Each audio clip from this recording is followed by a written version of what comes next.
This is Your Other Brothers Podcast.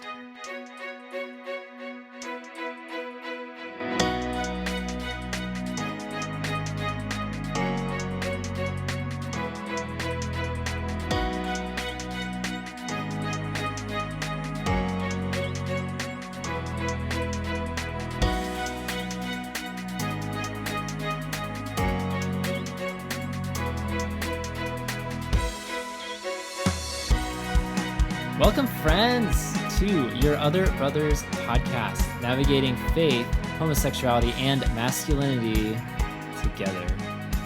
I'm your host, Tom. At least I think that's still my name. And I think here with me is still my brother, Ryan. It's been a while. Who knows? Who knows who you are anymore. Hey, everyone. Hello, Ryan. And joining us from the Midwest over Skype, the wonders of Skype, we have our brother, Jacob. What's up, Jacob? Hey there, guys. It is good to be back. We're back in the saddle again, as they say. We sort of unexpected, sort of expected. I probably didn't announce this properly before the break happened, but oh yeah, FYI, y'all, we're taking a summer break. We're taking a little brief summer break as Tom figures out his life, and then we'll be back. We'll be back eventually because I need to say that right off the bat. I had at least 3 or 4 people reach out and say, "Hey, so is the podcast still going? Are y'all still doing that? Because I hope you are, because I really love the episodes and I really want to hear more." And so that was encouraging. It was encouraging to be missed. It would have been a thing if nobody just said anything, and we just disappeared into the shadows and nobody minded. They're like, "Oh, good. We don't have to hear from them anymore." But to be missed is a lovely thing, indeed. So I've missed all of you guys, and I've missed you two as well on the show with me today. So I'm glad we can do this and be back, and not only be back from a brief summer break, but to be back to celebrate our 50th episode. 50th episode. Woo-hoo! Can you believe it? We may or not be celebrating with liquids. Some bubbly. Some bubblies So right vague. now. Yeah. This is really big, guys, to be here for 50 episodes. I know y'all haven't been here for 50 episodes, but I have, and I feel like I've earned my spirits today. Yeah, no, I feel like I've been on enough, and I'm willing to celebrate. It doesn't take a lot to get me in the celebratory spirit, you know? Yeah. Yeah. Yeah, Ryan, you've been on a good chunk of episodes, and Jacob, you're starting to acquire a little bit of a resume now. So Yeah, I mean, I don't think that I actually have earned the right to You haven't, join in, but I am happy for any excuse to pop the cork and just be merry. And you're suffering well for us today because you've turned off your air conditioning and for the sake of sound Indeed. quality, and so you deserve to celebrate as well. Thank you, Tom. Yeah, it is 120 here, so if as this episode continues, if I become faint and weak and start making awful sounds, start slurring your words, and I'm basically dying over here, and then you will know why. So just let us know when the cartoon Oasis mirage starts appearing in your living room. I will. Yeah, then we'll take a break. Excellent. Thank you, Ryan. Yes, Jacob, we care about your conscious state. So Love it. Well, I'm glad you guys are here, and I'm glad we're back. It feels so good to be back in the rhythm again. I really have missed being in front of this microphone and the dialogue with all of our amazing listeners. It's been a fun summer because it's been a summer of a Yobbers retreat. It's been a summer of a Revoice conference. And for me, as I've been traveling, I'm in between living situations right now. So for the last couple months, I've been traveling all over the country, connecting with a lot of our Yobbers and meeting a lot of our new readers and supporters and listeners. And it's been really fun to be able to have such an opportunity these last couple of months, while the podcast has been on a little bit of a hiatus, to still be engaging with our amazing community. So you guys are awesome, and we love doing this show for you. So here we are, and we're for our 50th episode. We had to go big, right? It's go big or go home. We're not going to just be here for our 50th episode and talk about the weather, which it's raining and 100 degrees all over the country right now. It's like a heat wave in this country. We could talk about that, but we're here to talk about attachment today. That's our big subject, our big topic. So we're going to dive into attaching to humans. Sweet. In a parasitic way. Yeah. I love that.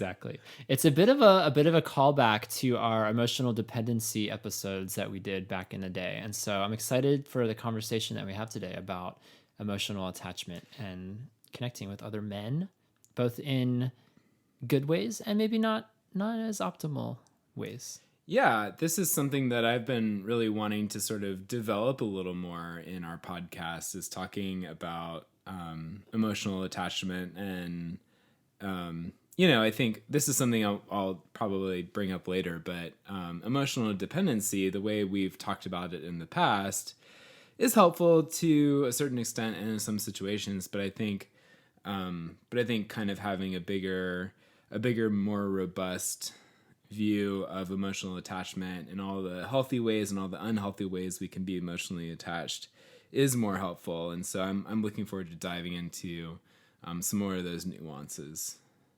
I would agree. I think this is a topic that when I first heard this is what we were going to be doing, I definitely felt some trepidation, just because it is something that really hits close to home, I think, for each of us here. And so I think that means that it is something that is worth talking about and worth unpacking, because it is so close to our hearts, and it's something that I think absolutely resonates with lots of people. It is a relevant topic. If you're a human, you attach to other people in good ways and, like I said, not so good ways. And so we're going to talk about some of those ways today, trade some stories, and keep this conversation going. So I'm excited to do that with y'all. Before we go any further with episode 50, though, I need to say this about episode 49, because by and large, our community is really great. I love our supporters, our yobbers. We got a lot of really good feedback in the episode 49 episode, which you haven't listened to it. Obviously, I would recommend listening to our podcast in order. Although I guess some people maybe jump around, but 49 was kind of a pivotal one, because we took that episode to talk about letting go, and in particular, I talked about Yob and how Yob has changed in the last year or so, and how that's affected my life and a lot of letting go. And I got at least one, not necessarily, I mean, I guess it was negative. I guess it was negative feedback. I don't want to sugarcoat it. I don't want to make it less of it is. But there was at least one person who wanted to know more. It was like, how come you didn't just say more? I wanted to know more. I wanted to get more specifics out of you about what happened and why things are the way that they are now. And it's at the end of the day, this podcast, really, the podcast is a microcosm of my life at large as a writer, as a storyteller, of writing memoirs and writing vulnerable stories from my life. It's constantly a battle for me, sifting through how do I translate what's going on in my life and how it affects other people, because I also want to respect other people and not put their story out there. And so my life in this podcast is constantly figuring out okay, I need to share this and I need to share this, but do I share that, or how much do I share? What's the appropriate amount? And by the end of that recording, you guys were really great to support me afterward, along with Dean, who was on that last episode. I felt really good about everything I shared. I was like, you know what? I could have said things a little differently, or I could have said more, I could have said less, but I actually felt really good about everything I did share. And I didn't have to edit anything out, because I kind of left that up to me afterward to be like, I wonder if I should take that out or not include that. And so everything I said was everything that was said. I didn't say anything more. I didn't say anything less. And I feel good about what I've shared. And if it's not enough information, the way I put it out there is if you can go to yourotherbrothers.com, if you can read our blogs and you listen to our podcast and you don't like what you see, then you don't have to listen to our content. You don't have to read our content. If there's something that was different before that you miss, that's not there now, I can't really do anything about it. But I feel good about where we are, and I shared what I shared, and I'm ready to move on now. And we've got an amazing group of guys in this community, 2 of them here on this podcast today. And I feel really good about where Yob is going and how Jesus is at the center of it all. And I'm excited to continue to dive into more topics, and hopefully more regularly scheduled topics. That could be a foreshadowing alert. But yeah, I'd love to get back into a regular rhythm with the podcast and continuing to do what we do, which is tell stories and support one another in this Jesus journey that we're all on. So there you have it. Episode 49 is now officially in the books, and we're full steam running with episode 50. Amen. 50 plus. On to the 50s. I love it. Yeah, this is like middle-aged crisis zone. We're baby boomers now. Baby boomers. This is for all the baby boomers out there. We are now in the 50s with you. So really exciting. Well, I mentioned at the top kind of where I've been up to this summer, and I was curious if you guys had any summer updates the last couple of months. Any like any trips, any beach flings, any summer reading, anything to tell the people? Well, I haven't gone on any cool trips yet, but in only a couple weeks, my entire family is going on a cruise to Alaska. So that's quite exciting. It will be my first ever cruise, and I have heard excellent things from those who have been on them. And yeah, it should be great. I'm excited. Have either of you been to Alaska? I have not. I did an Alaska cruise with my family in like 10th grade or something, which I think I was too young to really appreciate Alaska at that point. But that's my only experience. Alaska is my final state that I need to visit. I've been to 49 of our 50 states, and so I'm only missing one. Yeah. Well, don't go too fast, or else you won't have anything else to live for. I know. What do I do after I see Alaska? Like, that's it. Yeah. The country has been conquered, You'll and I guess I have no choice but to retire. because I go somewhere else. Yeah. No, I've always wanted to go, and so it's like constantly toying with me. I look at maps all the time, and I see Alaska sitting up there, and I ponder my life and where when I'll make it up that way. So, well, that's exciting, Jacob. Family cruise to Alaska. Indeed. Similarly, I have a trip coming up that I'm excited about. I'm going up to visit my sister and her family in Connecticut, and my parents are joining us, so we're all sort of convening there. I'm gonna see my nieces who are 3 and 1. I'm excited about that. But the twist is that I'm taking the train up there. Which I did that once, like right after college. I took the train up to New York City. And that was fun, so I'm kind of excited about that. A train all the way from North Carolina to Connecticut? Yes, sir. Wow. Going down to Raleigh Union Station or something, and then or Grand Central. I don't know. They just renovated the train station in Raleigh, and it's super like modern and nice now. And so that's part of it. Is I'm kind of excited to go and use the new train station downtown. That is so exciting. I would love to take a long-term train ride. It's one of my dreams for America to get high-speed rail, so I could just get on a train from like Charlotte to Seattle in a day. Like that would be amazing. That would be sweet. Mm-hmm. Come on, government. Yeah. So I'm taking the train from Raleigh to New York City, and then transferring to get up to Connecticut, and then on the way back, I'm spending a few days in New York City with some friends who live up there, who just moved up there. So cool. Well, that's exciting. That. And they might even be listening. So shout out to our New York Joe friends. if you're listening. Yeah. Hi, friends. I know Tyler and Joe. Yeah. What's up, Tyler and Joe? I don't know Tyler and Joe. Sad. Anyway, that's exciting. I hope everyone listening, I hope you either have had or soon will have a good summer vacation trip. I love trips in the summer. I was just in Maine and spent a solid week up there in Bahaba. I had some lobster. Bahaba? And at Acadia. I was like, is that like in Mexico, but in Maine? Bahaba. Bahaba. No. Bahaba. Yeah, no, it was so great. It was amazing. I fell in love with the blues and the greens of Maine. Did not fall in love with all of the tourists. And the mosquitoes, because I left Maine this last week with the worst mosquito bites I've ever had. And I guess that's a good segue into the state of my physical being, which is not great. Yes, update us, Tom, please. Everyone's wondering the state of my body right now, right? That's a thing. I've been gone for 2 months on this podcast, so I gotta keep the people updated. Yeah, so I got the worst mosquito bites I've ever had in Maine. These things were monsters. And so I had no choice. I had to purchase calamine lotion for the first time in my life. Paid like $8 for this big bottle of pink goo and was slathering it literally all over my legs and arms because these mosquitoes feasted on me. And I've never itched so much. And just as I was starting to recover from that, I then was working at my grandma's house, helping my uncle in the yard because her yard is atrocious, like just overrun with weeds and ivy.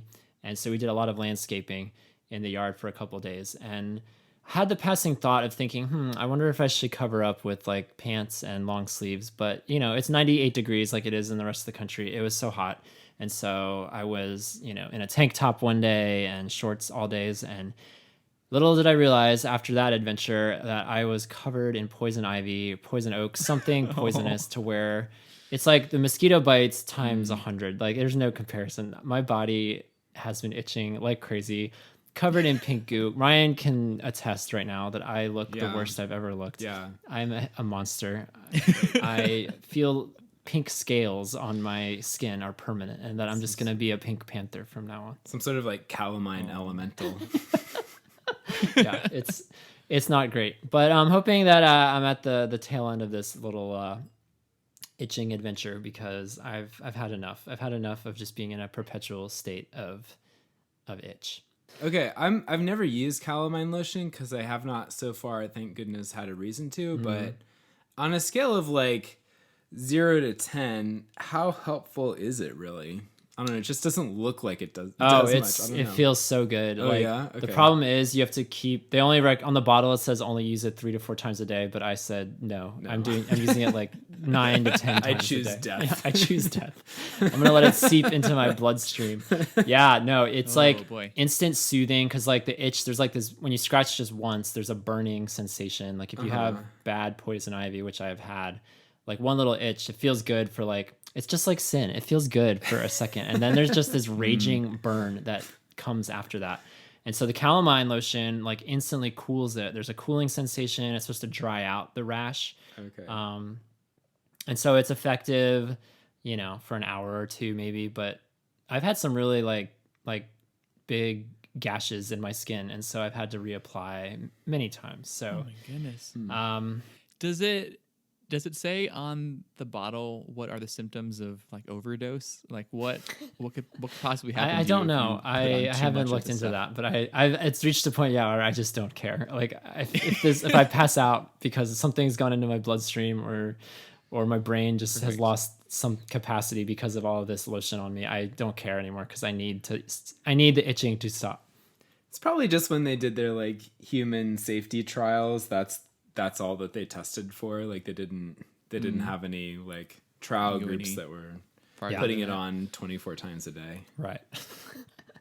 Yeah. I mean, it's been a journey, but I'm on the tail end. I'm on the road to recovery and healing, and so I'm ready though. I'm ready for it to be done. It's been quite the couple weeks. So y'all, let's dive into our favorite segment, the manly morsel. I can't wait.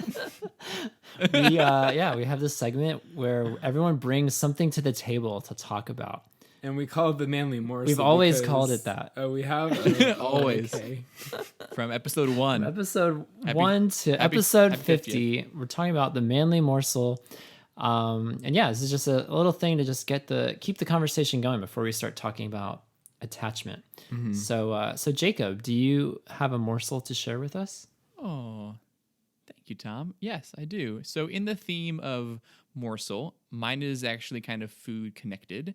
I recently have begun to use a very popular app known as Grubhub, which I had when you started that app, I was thinking you were about to say something else.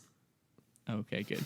Keep going. Wait, what do you think that I don't know. I'm not going to plant any seeds. An app where you can order up manly morsels. Thank you. Hey, Grubhub. Yes, tell me about Grubhub. Oh, you're right. Excellent. Yes, so I had never used this app up until about a month ago, and now I love it and am filled with shame because there is something so lazy and slackery and just like you can order any food from like places that you can get to yourself and just go and get food, but no, you order food and then have someone else bring it to you, which I have done way too many times now. And the one time that I really felt like something was wrong, that I was doing it wrong was that the person bringing me my food, who I kind of saw pull up from my window, had a handicap sticker in her car, and she gets out with holding my food and a cane and walks up to my second floor Oh my apartment gosh. and brings me my You dinner. made this poor woman And deliver your food. I made a handicapped person come and bring me food, and my soul just crumbled into dust. And I thought, what am I doing? When Jesus said it's easier for the rich to get into heaven than a camel going through the eye of a needle, I think this is what he was thinking about. This is it. This is it. Yep. So I'm just picturing her not only putting hobbling with the cane, but also dragging like an oxygen tank behind her as she like goes up the stairs. Up the stairs. Yes. There's like 30 stairs leading up to your... Up the steps. She can hardly breathe. She gets to my door and she's panting and she's crying and it's hot outside and she's like, "Here, I brought And you then your dinner." let me guess, your steak was overdone, so you sent it back. I said no. Give it back and come back again. Yes, and then I was turned into a beast until I could find True love. Sounds about right. And that's that, folks. Oh my goodness. Be So our guest. I have a follow-up question. Please. Do you or do you not currently own an electric scooter? Maybe. I'm not quite sure how that's related to this topic, Brian. I have a might follow-up now question. own and yes. Have you ever ordered anything from a restaurant that you can reach with your electric scooter? I have not. Okay, yet. so there's that. So that is something. Yeah. Just don't do that, and then you're thank you. fine. Okay, good. So my question for you guys is that something that you've used? B, are there contexts or reasons for using such a service that you think are more appropriate than others? And C, Tom, I'm actually a bit shocked that you haven't already started working for them. What's up?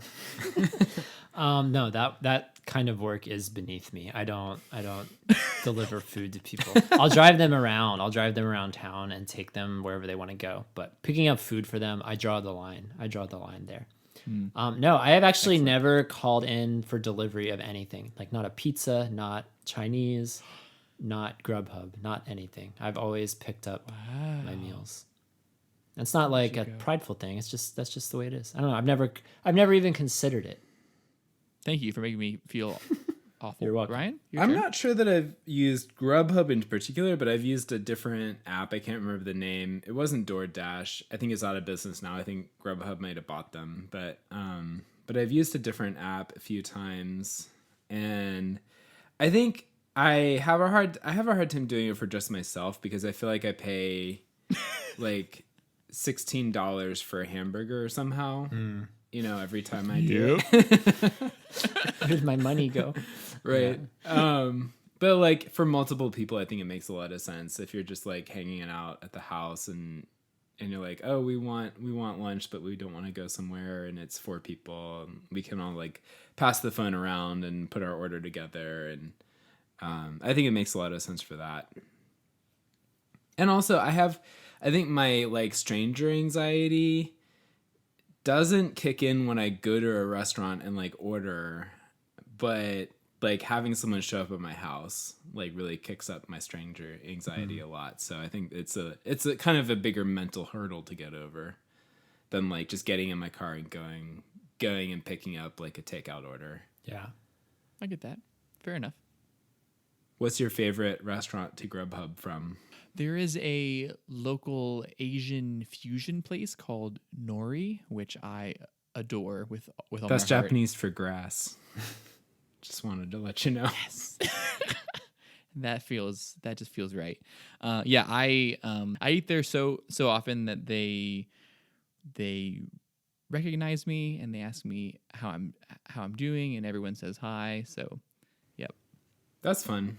My favorite Chinese restaurant near my house started working with Grubhub, so I might be picking up on the Grubhub way of life. Do Soon. it. We might need to have Grubhub updates to see what other poor, disabled, helpless individuals y'all have at least employed. so at least what I am very thankful for is that while I have probably used their services upwards of 8 times, it's been a different person every time that has brought me my food, which I feel a little bit less ashamed that it's not like That's kind of a relief. the person bringing me food doesn't actually recognize, oh, you're the one who's constantly ordering from this place. And Feel spending free, too much Jacob, money. feel free either in this episode or a future YOBcast episode to order a Grubhub meal prior to the podcast. And so then during recording, we have a fun surprise visitor.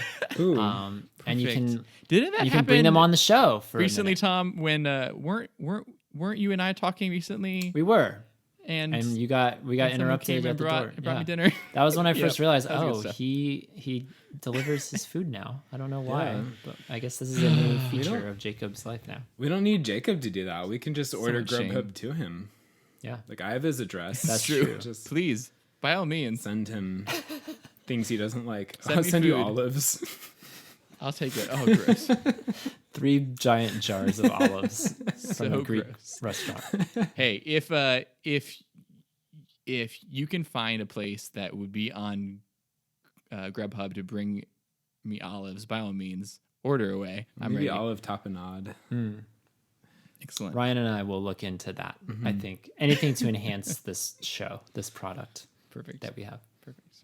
All right, Ryan, deliver us your morsel. What do you have? So, like I said earlier, I am about to take a train to New York City and back. And that's about 10 hours each way. And I'll have like Wi-Fi and a power outlet and room to spread out. And so in that sense, it's like a lot nicer than flying on an airplane and or driving in the car for that matter, because you can get up and walk around the whole time. And anyway, I think my manly morsel is I wanted to ask you guys, what do you think I should do with all that time? Write a novel. Write a novel? There's my suggestion. What should it be about? About a murder on a train. Oh, wait. Oh, wait. Agatha Christie already did that. I mean, I'm a huge proponent of writing. Uh-huh. That's like my dream is to be on a train and write. Although realistically, I would probably be on a train and just like ooh and ah out the window the whole time. I don't think I would actually write. Okay, Tom, I'll put together an article for this month. Yes, just one blog is all I'm asking for, Ryan. Just one. One post. Just one. I was begging Jacob for Please. a post too recently. Shh, I know.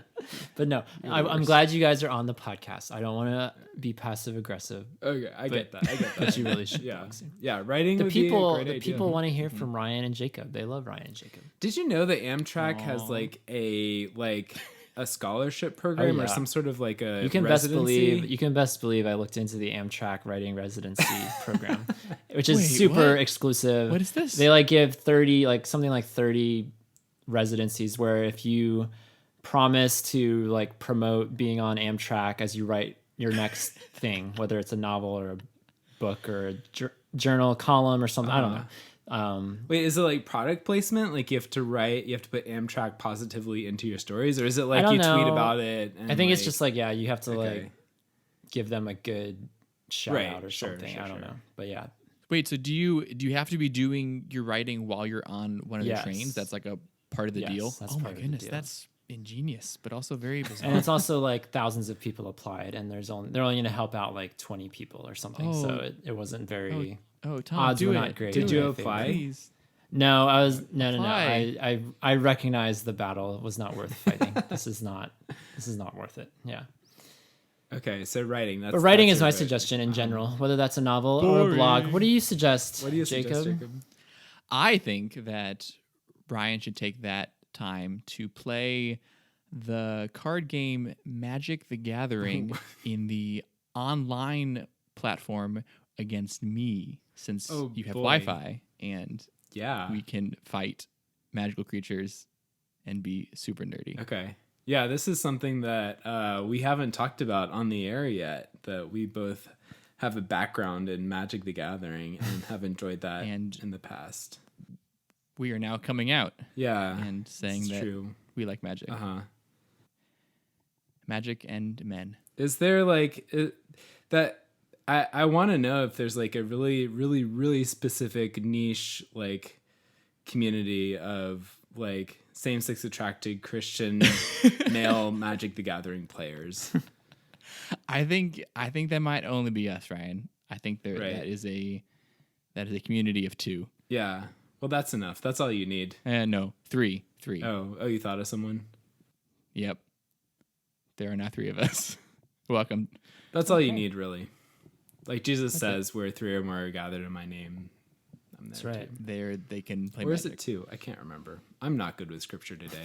I think it's just 2. I think you only need 2 people to have Jesus be there. quoting the verse about the camel earlier. I realized I got it backwards. I was gonna say it's harder something. for a rich person. Yeah, to get for it the to. people who are going to write in and say Ryan is a heretic, we got it. Right. We all know what he meant. No, it's check. I'm bad at scripture, but I wanted to clarify. You have humility to admit that, which is one of our 5 values. So very Cool. good. Okay. Thanks, Ryan. And courage. I'll just throw it out there. Yeah. My other suggestion: juggling. Juggling Learn on to the juggle. train. Okay. Yeah, I've always wanted to learn to juggle. Yeah. That'd be so fun. What a fun party trick. I'm sure And that'll. my other one. Oh, I was sorry. saying, I'm sure juggling will come up in a CrossFit workout. Oh, eventually. yeah. That's a good tricep workout, I think. I think that you should actually knit. Oh wow. I think it'll take me a whole train ride to learn how to knit. No. I bet you could have it mastered in about 45 minutes, and then you'd be set. There's a science to it. Yeah, it's like very mathematical and very. I Okay. feel like you could pick up on that. Okay, but here's the thing. I will Absolutely. not knit again after these train rides are over. So what can I accomplish well. in 20 hours? So you just want to do something, Nothing of substance. start it, finish it, end it, be done. That's it. well, okay, with something like writing, I can, Oh, you could definitely write a blog. But Or you could write a short story.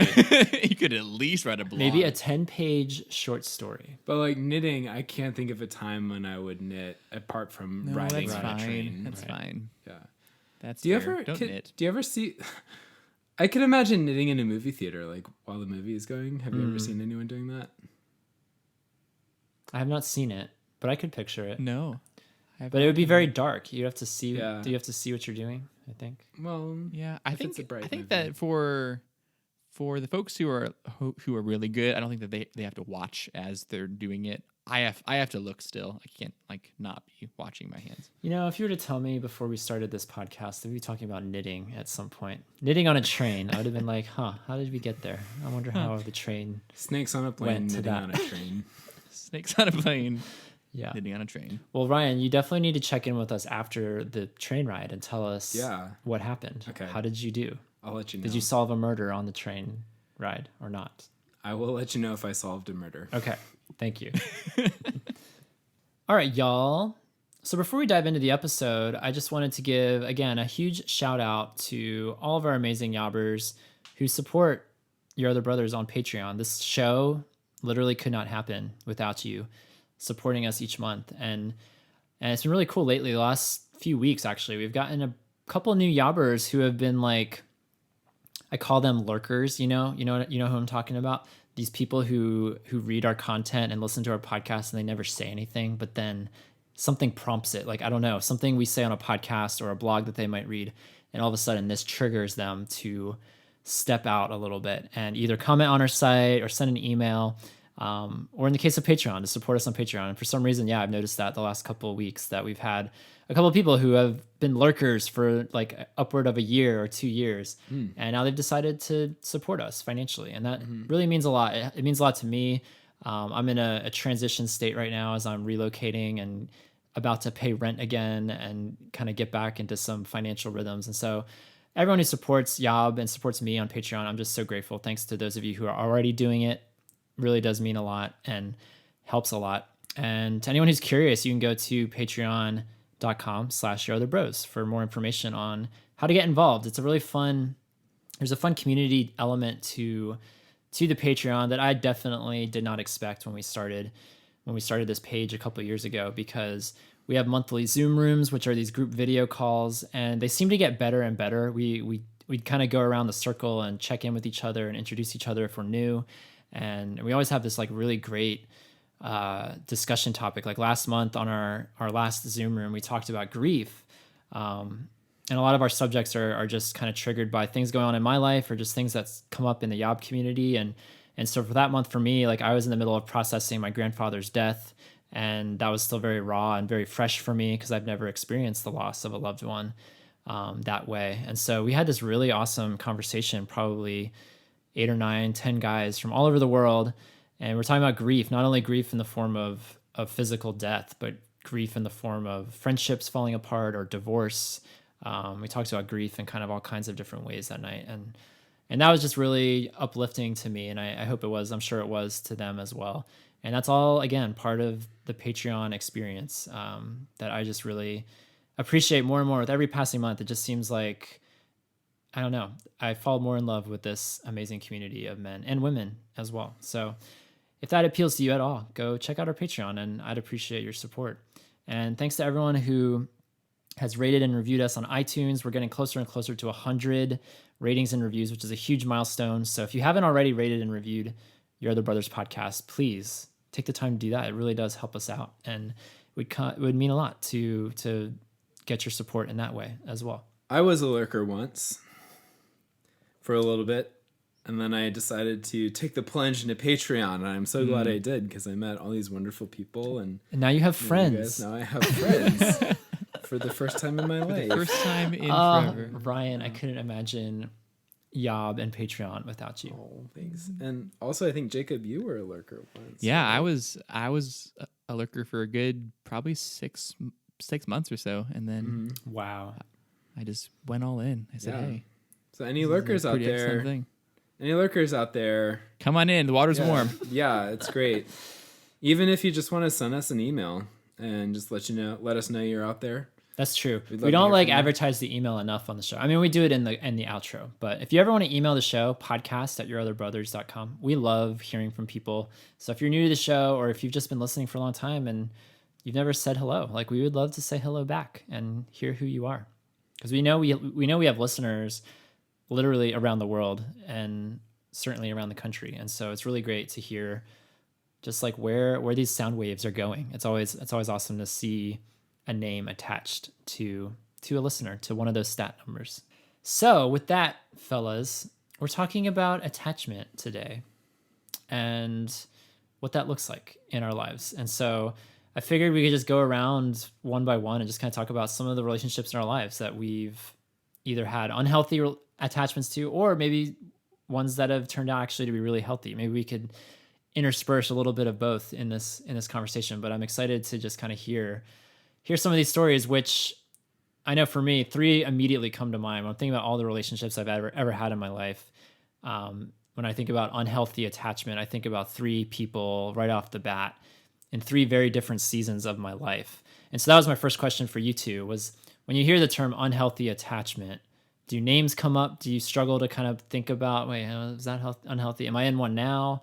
When, who, what, when, why, like, I'm curious for some more context. So for me, like I said, about 3 people come to mind over the span of a decade, essentially, the last 10 years of my life.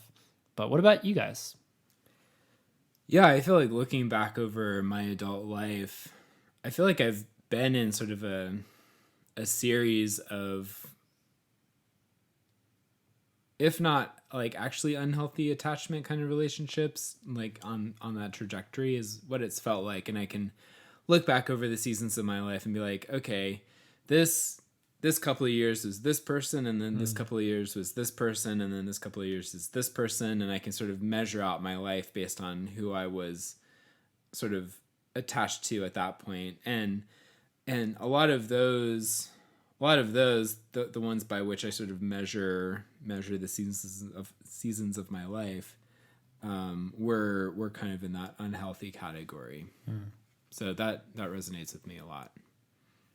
Yeah, I don't think it for me it doesn't take much effort to think of those. There are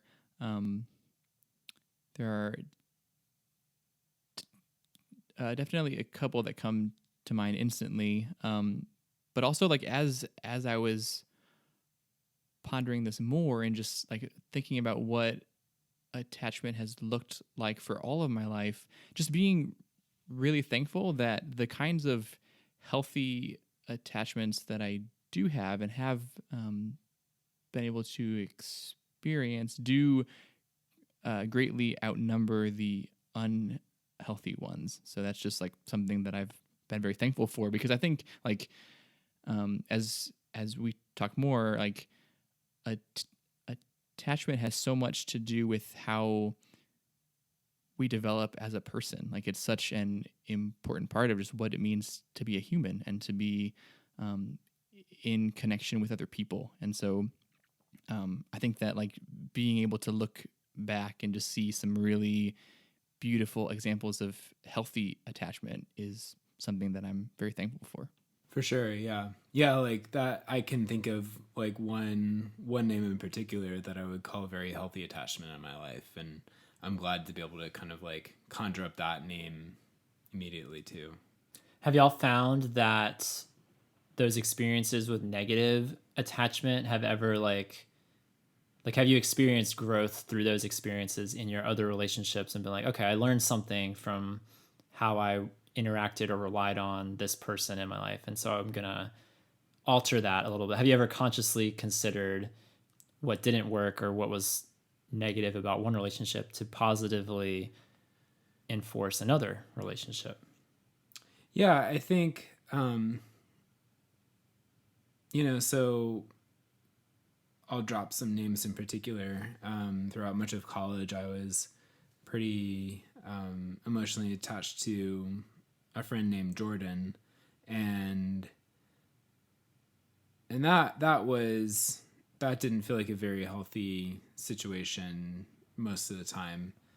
I think I wanted the relationship to be a lot more and mean a lot more than it actually did. And I think in that relationship, I wasn't very cognizant of the boundaries I was setting up, or failing to set up, really. And so I think that relationship, as kind of in the aftermath, I thought a lot about where I sort of missed in terms of like setting up the right, I don't know how to put it, the right boundaries between where my life ends and where Jordan's life began. I think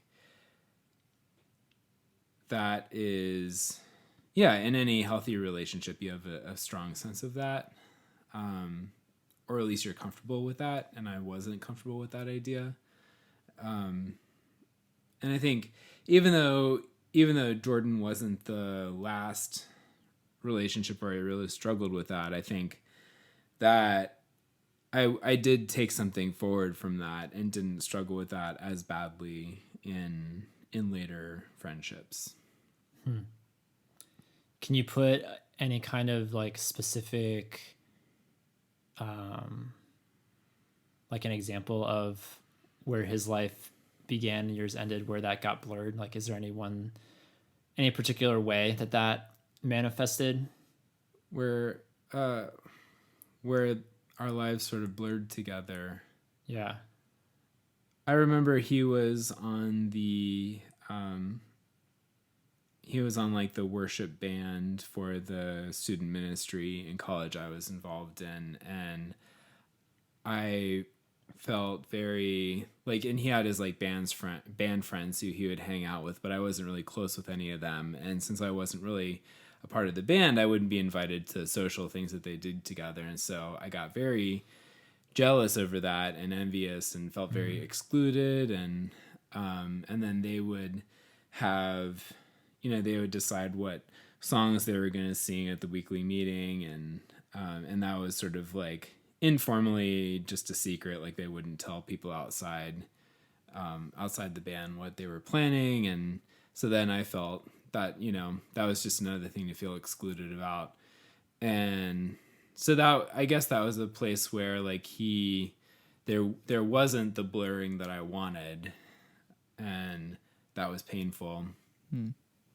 Also on the topic of music, I'm a huge fan of Sufjan Stevens, and even back in college, I was a huge fan of Sufjan Stevens, and I always was trying to get him to listen to Sufjan and trying to get him into it. And I was like, surely, like, if he would just listen to like a full album, or if he would just listen to some, he would fall in love with it. Then we would have, the spirit would move, and like he would fall in love with Sufjan also.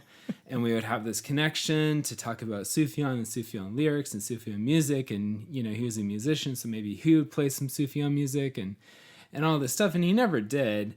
And then after things kind of fell apart and I moved on from that relationship, and I was listening to Sufjan Stevens to sort of like soothe my broken heart, I was like, I am so thankful that like I still have this. Like I still have like that this never crossed that kind of border from my life into his life, and so that I can take this forward and just have it for me. That so like Sufjan wasn't ruined for you, right? Yeah, Sufjan wasn't ruined. That'd be so unfortunate. Like, it was, and that was really something that kind of made me realize, oh, it is really good to have like these things that are mine that aren't shared. That like there is a clear boundary between my life and the other person's life, because you can sort of like, I don't know, there's some comfort or security you can take in those things, maybe. Yeah, for sure. Yeah, you're sharing that definitely reminds me of one of the first friendships I made in the internet age of like connecting with people online and making all these connections that I made a decade ago. And so there was one guy in particular that we would see each other. We'd fly around the country to see each other multiple times. And I guess unofficially became accountability partners, to use Christianese. Like we would check in with each other when we were tempted and confess to each other. That's like second base for Christian. Second base Christian men. Yeah. So, and I had never had that before. Like my context is I went 21 years of my life never having any kind of relationship like that with another guy, like not even close. Nothing at all comes close to that.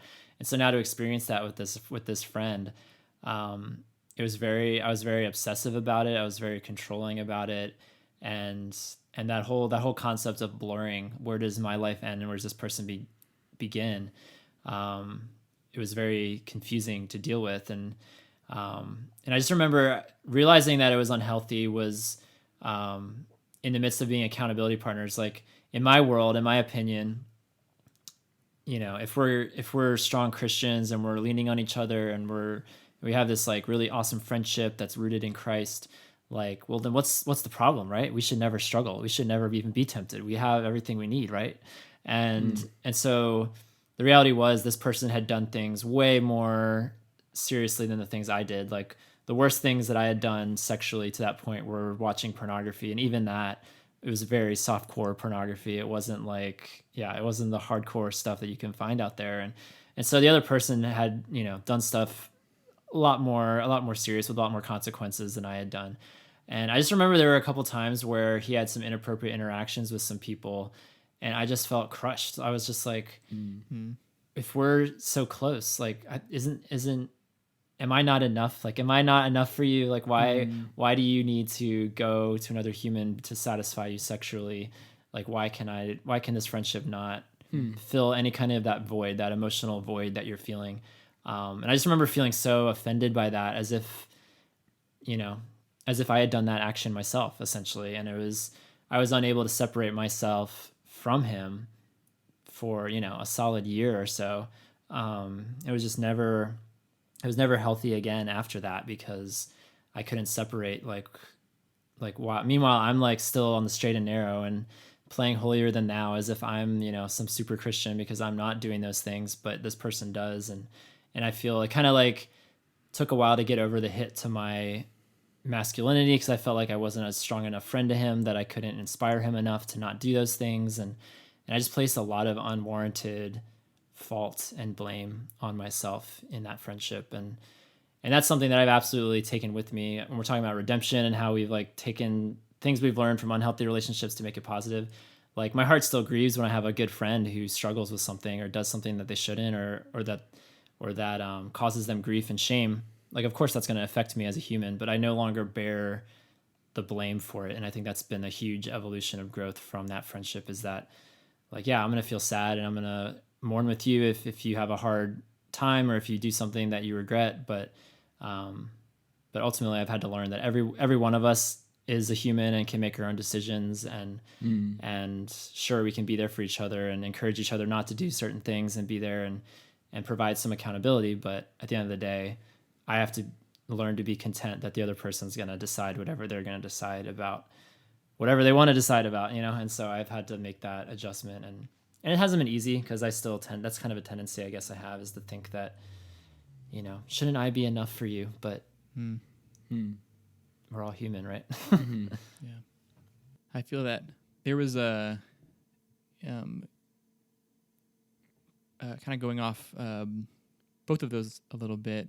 The very first roommate that I ever had when I moved to where I live currently, I was moving to a new city where I didn't have any friends. I didn't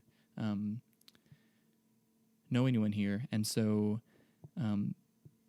I had this thought in my head that, like, he and I were going to become the best friends in the world, and I was going to make it happen by being the best roommate that this world has ever seen.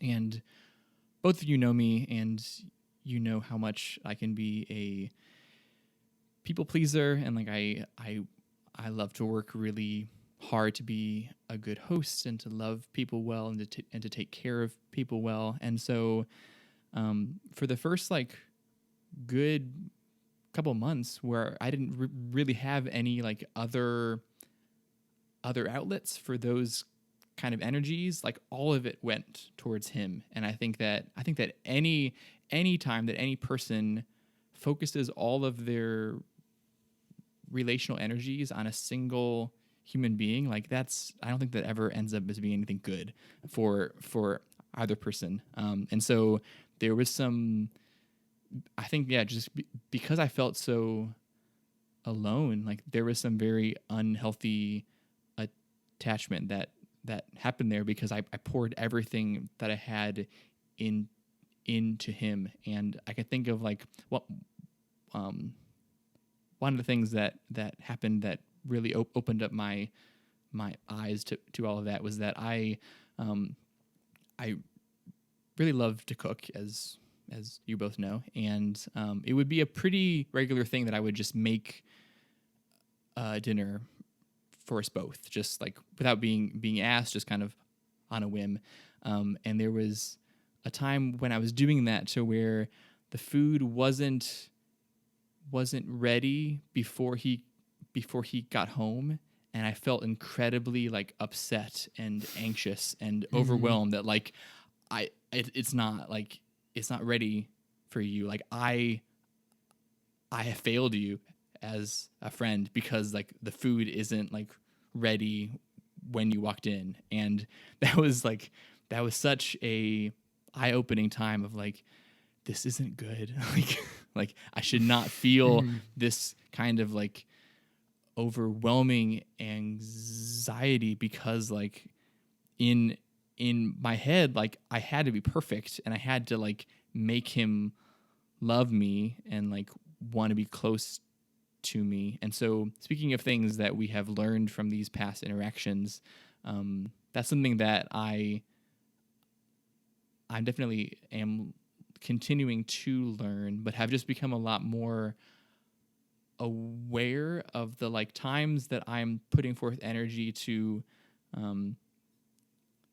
love people, not out of this like incredible security of how loved I am by Jesus, but how much I'm trying to get them to love me and to like be with me and to want me. That just always leads to unhealthy things. Mm-hmm. It's fun, and I say fun in like an ironic way, but it's fun to listen to these stories and knowing y'all's Enneagram types and like seeing how they materialize in these different stories that you just mentioned. Because I won't tell your story for you. I'll let y'all tell your own stories. But for me as a 4, I'm constantly looking for a rescuer and somebody to save me from my plight.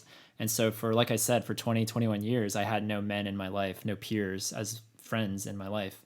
And then this one came along and wanted to be my accountability partner and would fly around the country with me to see me and hang out with me. And this felt like, a 2-decade long, reaching of the promised land. Like, oh my gosh, I found him. Here he is. And when he's not the perfect friend and when he messes up and like I'm not enough for him, he has to constantly seek out these other sexual encounters to satisfy his lust, like that. I felt so offended by that and I felt so depleted by that. Like, oh no, I thought I found the perfect friendship that was going to rescue me. And I've had to come to terms with that realization that there is no rescuer, not in an earthly sense. Like, there are going to be people who pour more into my life than others, absolutely.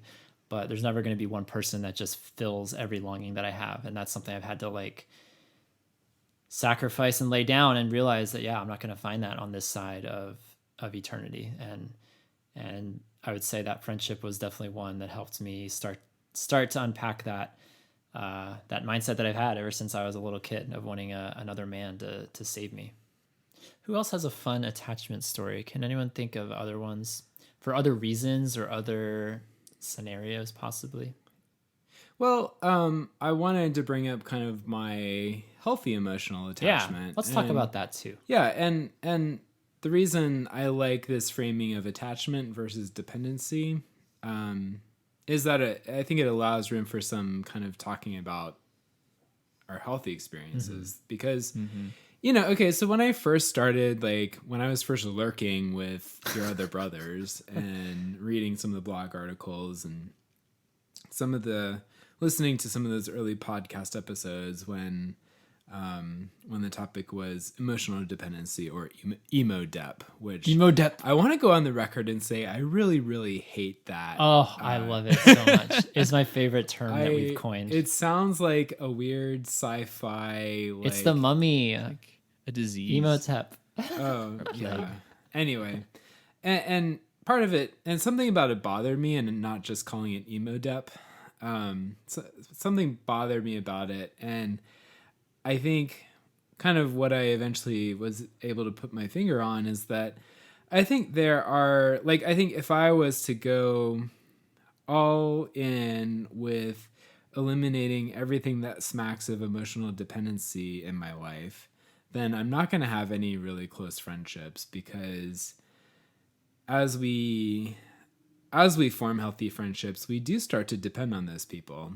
And I think that that's something that we are called to as humans made in God's image, is a healthy interdependence among each other and with each other. And so I guess I worried that just talking about emotional dependency sort of, it would be really easy to throw the baby out with the bathwater, and anything where I start to feel like I need this person starts to feel like, oh no, am I idolizing this person? Like, am I putting this person like at the forefront of my life? When I think it is fair to say, like, I need something that I'm getting from this person. Like, I don't think that's necessarily an unhealthy, bad place to be. That's a good point. Yeah. Yeah. And so when I think about that kind of healthy emotional interdependence and healthy emotional attachment, I think of my friend Micah. He lives in Japan. It's very sad that he's on the other side of the world, but we do talk on the phone and catch up every once in a while. And when we're in the same country by chance, we do get together and hang out. And I'm Uncle Ryan to his sons, and I feel pretty connected to his whole family. I spent Christmas with them 2 years ago. Ditched my own family for Christmas. Wow. To spend Christmas with Micah and his family, because they were in North Carolina for the holidays. And so that was just a sweet time. And I'm looking at, actually, we're standing in my office, and I have some photographs from that. No way. Can I look at right them? Here. That's me and Micah. Yeah. So he's just a dear, dear friend. But really, like, that relationship started on pretty rocky grounds. Like, I think I was way more interested in building out that friendship than he was at the beginning. I think he might have been. I'm not sure. It's possible he was a little freaked out at the beginning, or I think I kind of initiated a lot of affection with him that he wasn't really prepared to reciprocate. And as our relationship developed, I did see some of those patterns of like wanting, of like the poor boundaries, and this is before Jordan, so I have learned even less. But yeah, those poor boundaries and bad expectations, or just not very circumspect expectations, and that led to a lot of frustration and disappointment in the relationship. And there was like a long season, I think, when I was sort of chasing after Jordan, where Micah and I weren't super close. But then after college, well, at the tail end of college and after college, we started spending more time together again, and just over time, that relationship became a lot better, a lot more positive, very healthy, very just a relationship that I feel very secure in. Like, I don't, like with Jordan and with these other unhealthy attachments, I was just on the edge of my seat the whole time, just anxious about where is this going? Like, how can I make it go where I want it to go? How can I ensure this relationship survives and continues? But with Micah, I don't feel that way. And I'm not 100% sure I could like tell you why that is or how it got to be that way. I think time is a huge part of that. We've been friends now for 12 to 15 years, and probably closer to 12. But people want a cheat sheet of how to right, have a healthy friendship. Yeah. Like, besides time, like what else? What can I Yeah. do? What am I actively doing to make sure this friendship is healthy and good expectations all around? Just chill, just relax. It'll be fine. You hear that, everyone? Just chill. Just chill. Chill out. Just be cool, okay? Just be cool. Yeah. Good advice. Yeah. No, So but anyway, I think time yeah. is a big part of that, though. And so I'm not like, I'm not ashamed to say, and I'm not like, I need him. I need something I get from him. Like, will I survive if something happens to Micah, or if that relationship suddenly ends, or if I don't get that? Yeah, but yeah, I'll survive. Like, I'll recover. But at the same time, I do, like, right here where I stand, like, I do need him in my life, and I think that's an okay place to be in the sense that that's true, if that makes sense. Do you feel that reciprocated? Do you feel that he needs something from you? I think now I do. I think he needs different things from me than I need from him. And the more we've talked about it, the more we've acknowledged different aspects of our friendship, I think the more I've seen that, and the more kind of secure I felt in that. I think also kind of to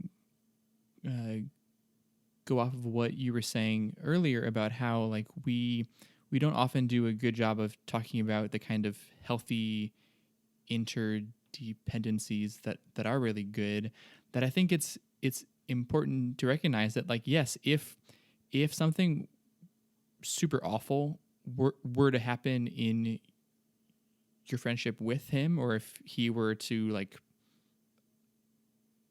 I don't know, pass away, or like something that would cause you guys to not be able to be like actually close anymore, the fact that would cause you incredible pain and heartache and like deep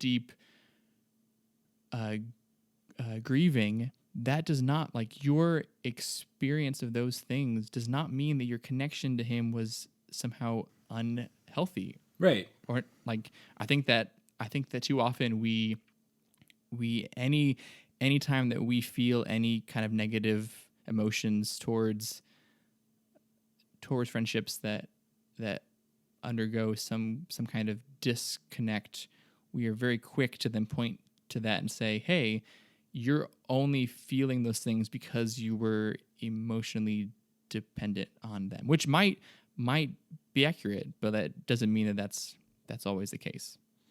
Yeah, I think, Jacob, you're right. Like, it's tempting to think that if we have pain on the other side of a relationship, that means we did something wrong. And I think in some of the unhealthy relationships I've been in, the pain on the other side was kind of this red flag that, like, oh, something was wrong. But then grieving at the end can mean you did something right. Like, you kind of like really invested in someone and engaged with someone and got close to someone and had real good intimacy with someone. And then when that's taken away, of course, that's going to be painful.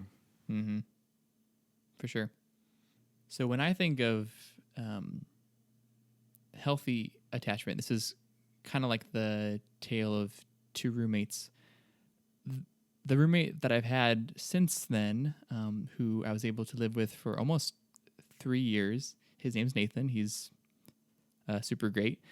And early on, it was definitely a difficult thing trying to navigate coming out of a living situation that was really not good when it comes to healthy attachment, and wanting to be very careful going into to this new one to not basically recreate that entire scenario over again, but was also really difficult because he's a super awesome person, and I felt some very, very strong feelings towards him. And kind of to echo what you said, Tom, a little bit, is that like in, I guess not like really times that he was seeking, not in times that he was seeking sexual sin, but even just like in his pursuit to find a wife and to be married, I would even have a hard time interpreting that as like, why am I not enough? Like, why are you actively looking for this other person that you would rather be with that isn't me? Like, why can't I provide for all of those needs? Like, why are you looking for someone else? And for a while there, for the first probably maybe 6 months, close to a year, I actually in my head, like we became incredibly excellent friends. But even so, I would think that like when he gets married, if or when he gets married, I'm going to be absolutely crushed. Like I won't, like there were times that I thought like I will not survive him getting married because I felt so like so attached. But what I'm super thankful for is that like over the course of the next couple years of us living together, as our friendship deepened and just became more nuanced, and like lots of really good healthy things happened there, can now say with absolute honesty, like he's getting married next weekend, and I feel incredibly happy about that happening and about being able to be a part of that day. And so just like to see how those things changed over time, and like the kind of attachments and interdependencies that I feel towards him now is a really beautiful thing to think about. So you're not gonna, at the part where they say, "Does anyone object to this union?" I do. Do they even still do that anymore? Is that part of marriage ceremonies? Have you guys ever Every even heard once that? in a while. I've actually never heard that. I feel like I've been to one or two, maybe. I've been in 12 weddings. Oh my goodness. gosh, And so I've Mr. attended Popular. a lot more, and so I know what I'm talking about here. You've been around the wedding block. 2 or 3 maybe that have Always that. a groomsman though, never a. Yeah, I'm working on my Never 27 agree. tuxedos. It is a lot. Well, of that's learnings. awesome, Jacob. Yeah, I can see some growth in my relationships as well. I've blogged about this one guy multiple times now and written about him in other contexts, but he was the first straight guy that I ever had a connection with and could share my sexuality with, and not be judged, but actually be accepted and loved and embraced, both physically and spiritually, just to be embraced by another man in ways that I had never been before. And I very quickly realized that, oh, when life feels bad, when I feel bad, I can go to this person and he'll make me feel better. And even when things were going fine and they were, good, even, I would make myself feel bad or find some reason to be insecure about something, and then go to him and tell him my problems essentially, and have him hug me, have him pray over me, have him just be there and fix the thing. Is very incredibly destructive and unhealthy, and was reaching a climactic explosion at some point. And I've noticed though, like, cause that friendship ultimately fell apart and it didn't work out, but I still have days where it's hard to, I guess, think about that one, but I see direct growth with a friendship currently that's ongoing. And I even had a good conversation with this guy several months ago, and just told him, like, yeah, I have this tendency to make an idol out of straight men, because they have this, it's not even really about sexuality at that point. It's more about masculinity, that this person has whatever it is, it could be physical masculinity, but it could be spiritual masculinity. It could be whatever, some kind of intangible trait that they have that I don't think I have or have as much of. And I tend to like leech on to those types of men in my life. And it's great to be able to have like such an open conversation about like knowing where I've been in the past, knowing how one particular friendship failed, in large part because of what I did and the way I interacted with this person. But to be able to put that card on the table and to not be judged for it, and to be accepted, and to be like, and to hear in response, like, yeah, you know what, Tom, I'm not going to be perfect, and I'm not going to be able to save you, and I'm not going to be able to be that kind of person that you crave in your life. Because it was great to just be able to say, like, this is what I'm craving, and this is the pattern that tends to happen, the idolization that tends to happen. But I don't need to let that cripple the friendship. I can say that, and I can just put it out there, and I can let the friendship be whatever it is. And to this point, that friendship's been really great and really redemptive. And when I look at the arc of my life and all the relationships I've had and the ones that have come and gone, it's really, yeah. I'm convinced that nothing is wasted if we do a little honest self-inventory, like, okay, what am I doing right? What could I be improving? Yeah, I think that's one friendship in particular where I noticed direct, like, dividends from doing the hard work of owning up to my faults and owning up to my tendencies, and being able to spot them before they happen or as they're happening. Mm-hmm. So it's fun when we can learn. Yeah. Learning is great. And I thought of some practical takeaways from my friendship with Micah, if we're okay with yes. back to that. Let's go. Let's make a list. One thing, like, in retrospect, that I see is that we just have a lot of like common interests. And I think that's something that's really helped the relationship survive, is that we're totally into like the same nerdy books, the same video games, the same like kind of media and websites. And so there's always like that stuff to talk about. And I can talk to him like on the phone. Like, I've talked to him for like 3 hours before. It's like 2 a.m. over in Japan. And we're both like, where did the time go? Because we're talking about this stuff that is fun to talk about for both of us. And so I think that's helpful. I think for relationships like Jordan or other people who I've kind of been down this path with, like, honestly, we didn't really have all that much in common. Like, we were friends because I decided we should be friends, because like I felt attracted to them in some way, whether physically or emotionally or even spiritually.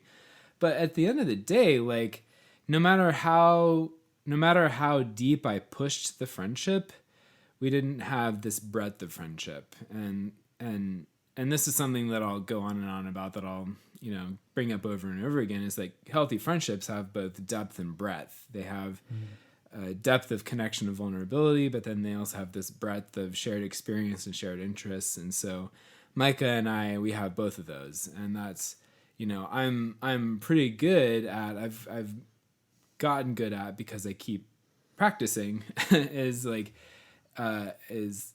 cultivating that depth of relationship, but then something that has historically been easy for me to forget is to cultivate the breadth of relationship. And sometimes that's even harder because you can't make somebody interested in fantasy novels or Sufjan Stevens. Sufjan. Yeah. And so, so that was one thing, is we just had a lot of shared interests, and we had that breadth of relationship that we could connect over a lot of different things with. The other thing is, I don't know, have you guys heard of Rhett and Link? They are YouTube personalities. It sounds familiar. Yeah. They actually went to the same college as me. They were a little bit before my time, but they now have a YouTube show, and they're pretty big on YouTube. They like have a morning show that goes every morning, and they've been like best friends since kindergarten or something. Like they have, this is part of their story. Part of their brand is that they're best friends. They've been best friends for their whole life.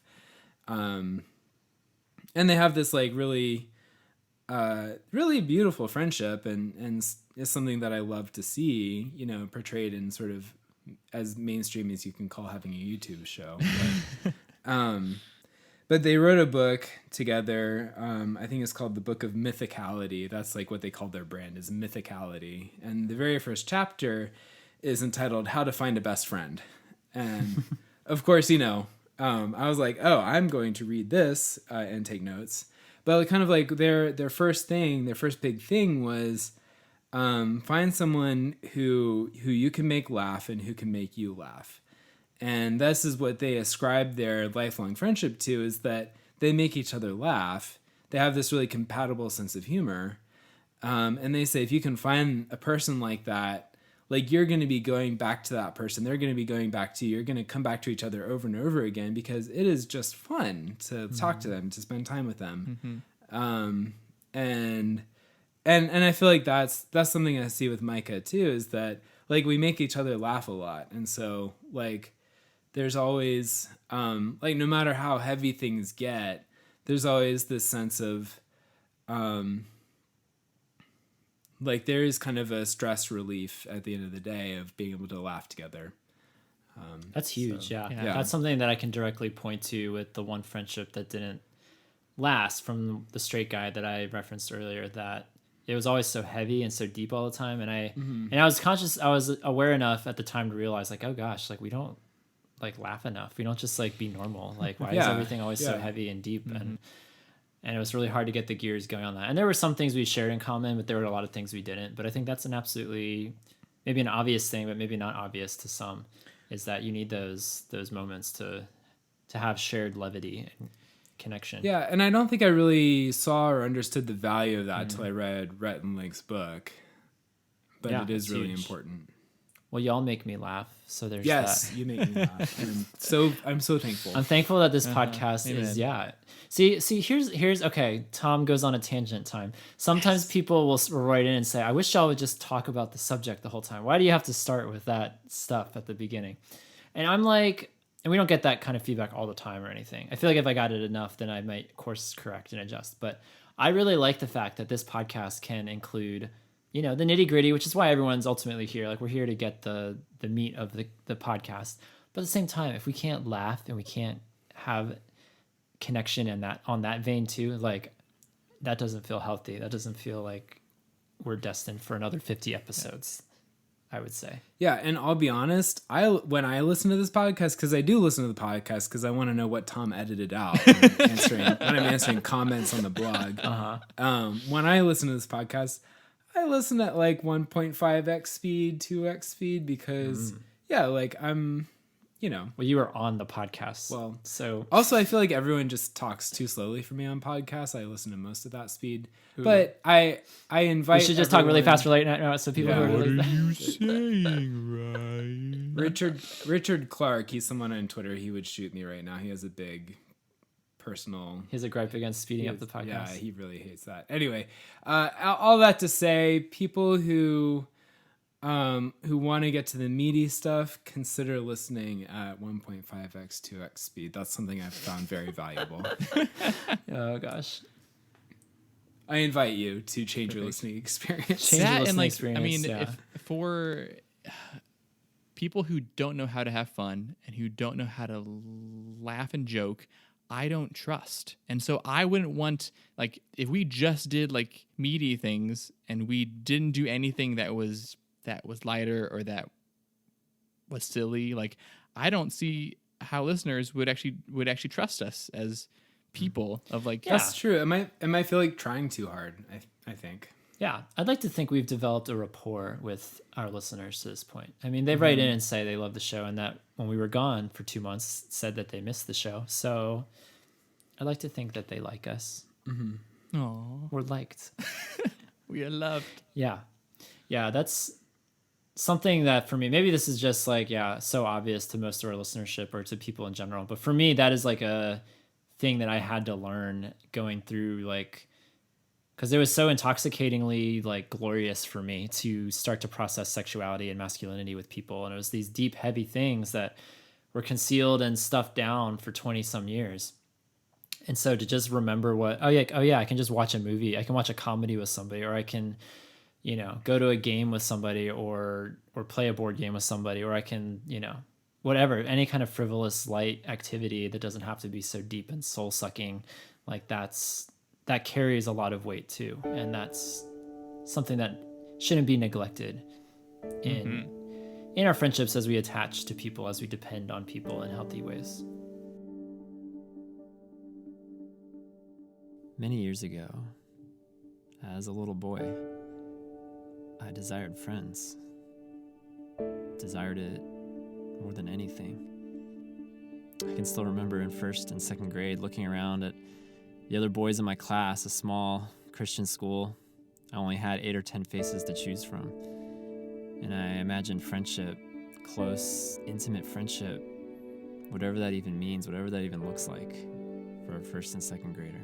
Sleepovers, birthday parties, spending time together outside of this time that we were forced to spend together in the classroom or in the lunchroom or at recess. And for whatever reason, as a kid, I never got to experience those things. Always wondered what it would be like to have a friendship like that. And I can remember being this kid in elementary school with a small chalkboard that my parents gave me. And on this chalkboard, I would write all kinds of nerdy things as an academic, someone who loved facts and math and generally enjoyed education. I would certainly use this chalkboard for those things, but I can also remember on one particular occasion writing a Bible verse on my little chalkboard.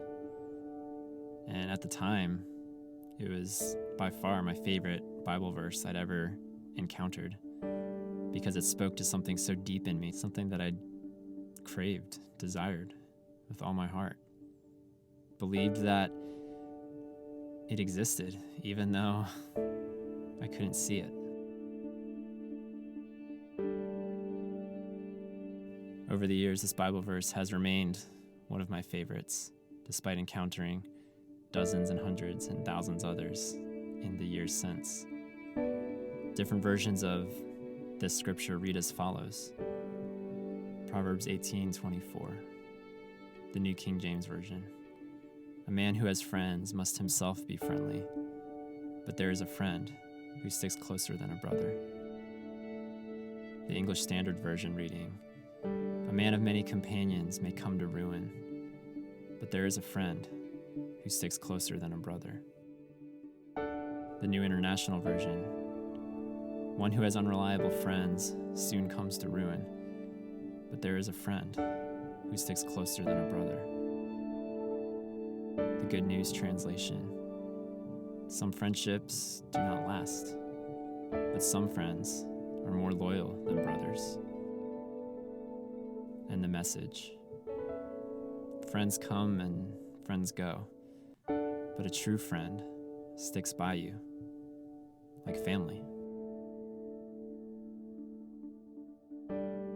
And so, my brothers, may you learn to rely on your fellow man. May you gain from him, gaining wisdom, gaining laughter. And may you also gain growth in Christ as you depend on your fellow man, as you attach to him, attaching in all the good and right and healthy and necessary ways.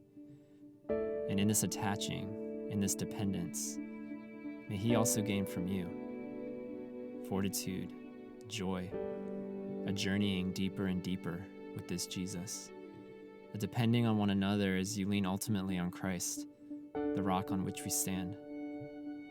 May we attach to one another as we were made to do, growing together as humans, growing as men, growing as brothers in this church, this body, brothers like family.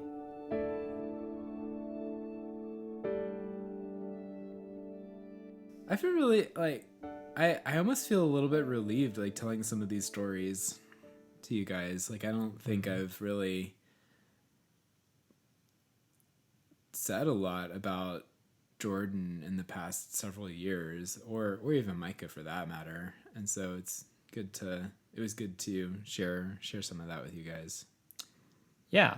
It's good to hear real life stories from you two and to be able to like slide more puzzle pieces into place and be like, oh yeah, this is how Ryan became who I know as Ryan, and how Jacob became who I know as Jacob, because he went through like part of that experience of going through this friendship that didn't work or ones that did has made you the kind of friend that you are today. And that's really special to be able to put those pieces together. Jacob's holding up a heart. Holding up a heart for those who can't see. Yeah, I would agree. I think that it's really cool that like as close as we've become, like knowing that there is still a lot of both of your stories that I don't know, that it's really cool to get to learn more. Maybe in 50 more episodes we'll know everything. There will be nothing left to say. Nothing left to say. Yeah. And we'll have a grand finale, and then Your Other Brothers is over. We have figured it out. The clock is ticking now. Wrap it Episode up. 100 is it. We're halfway there. So I want to hear from you guys listening. I want to hear your attachment stories. Tell us about attachment, both positive and negative, that you've experienced in your life. Either, over attachment, under attachment to somebody, where it worked out, where it didn't work out. I'd love to hear those stories. Go over to yourotherbrothers.com/podcast and find the episode 50 post. 50. That's a 50. Not right 15. There. We ain't No. young Yeah, anymore. we've baby boomered. We're in baby boomer territory now. It's a golden anniversary. Leave us a comment. We always love hearing from you guys in the comments section on our website. So please go ahead and leave us a comment. Oh my gosh. I totally forgot to tell us about the sponsor for this episode. Oh, I was wondering, because this is like an easy, like low hanging fruit sponsor. Like there are like 8 different sponsors that immediately come to my mind for this. So there is an easy sponsor that came to mind. But you know what? I think my gut tells me, I have a hunch that we're not done talking about attachment yet, and so it's very possible that the sponsor might come back next episode if things go the way that I think that they will. So maybe the sponsor will hold off on this episode. The sponsor is the little like alcohol swab that comes with some certain kinds of command strips, so you can prepare the wall for attachment. Wow, that is so specific. It's like the proto attachment. So many layers there. Yeah, wow. The pre-attachment. Yeah, where would we be without However you preparatory worded that. alcohol swabs? Yes. And where would Yob be without the YOBcast? Y'all, this was great to be able to get back in the groove again with you guys. Thanks again for our faithful listeners. We're getting the train back on the tracks as Ryan prepares to get on the train. Yes. On his tracks. It's all connected. All right, y'all. So that's it for all your other brothers. This is Tom. This is Ryan. This is Jacob. Reminding you that you are not alone. Even the sparrow finds a home. See you next time, everybody. Goodbye, everyone. Thanks for sticking with us for 50 episodes. You can say I bye ruined now, the ending. Sorry. Bye. I interrupted Ryan. Bye, everyone. Thanks for listening to Your Other Brothers podcast. Navigate more with us at yourotherbrothers.com and comment on this episode at yourotherbrothers.com/podcast. Subscribe to our show to never miss an episode. And if you enjoy what we do, consider rating and reviewing us on iTunes. You can follow us on Facebook, Twitter, and Instagram at Your Other Brothers. If you'd like to further support our storytelling effort, consider becoming a Yobber. Yobbers pledge monthly and receive perks like calls with authors and other supporters, access to a secret Facebook group, and additional podcast content. Visit patreon.com/yourotherbros for more information. Don't miss our monthly bonus podcast on Patreon, the Yobalog, featuring responses to previous podcasts, content not featured in public episodes, calls from listeners, and more. Ask us a question or tell us a story by leaving us a message at 706-389-8009. If you're new to the show, we'd love to hear from you. You can email us at podcast@yourotherbrothers.com. You can also write us at Your Other Brothers, P.O. Box 843, Asheville, North Carolina 28802. Until we journey next time, we're glad you're with us.